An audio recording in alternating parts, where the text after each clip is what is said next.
স্বাধীন রজনীকে বাঁচাও বাবা, রজনীকে বাঁচাও। বাবা কি হয়েছে রচনা? একদম ঘটনা করে ঢুকে আমাকে এরকম করে মারধর করে রজনীকে তুলে নিয়ে গেছে।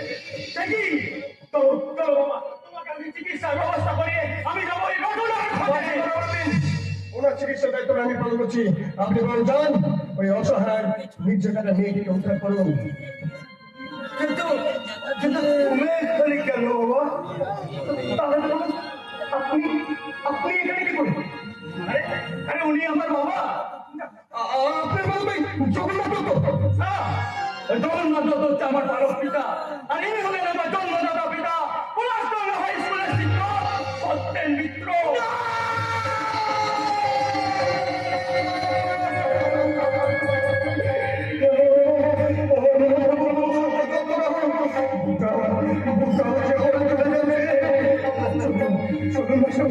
আপনাকে আমি হসপিটালে নিয়ে যাচ্ছি।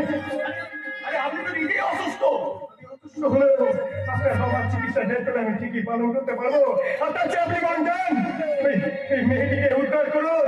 যদিও জানি আপনাদের ওই আইন এই প্রকৃত অপরাধীদের পর্যন্ত স্পর্শ করতে পারবে না, তাদের শাস্তি দেওয়া আপনাদের আইনের কাজ নয়।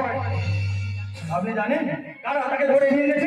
ধরে নিয়ে গেছে, কোথায় ধরে নিয়ে গেছে তা কোনো কিছু আমার অজানা নয়। তবুও একবার আপনি আপনার আইনের কাজটা ছিল দেখান, তারপর আমি শুরু করবো আমার একটু হাতে আপনাদের ওই আইন ভাঙার খেলা।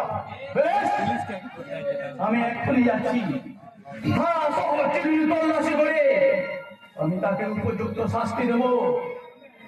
ওই অপরাধীদের আমি কঠিন সাজা দেবই দেব। কিন্তু বাবা তোমার আসল পরিচয়টা দাখল করছে বাবা, জানা হলো না। পরিচয় পরিচয় করেছেন কি আপনি?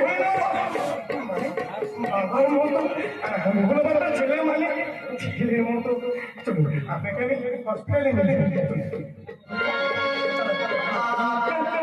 তাই আমার মাথা যেন লেগে গেল।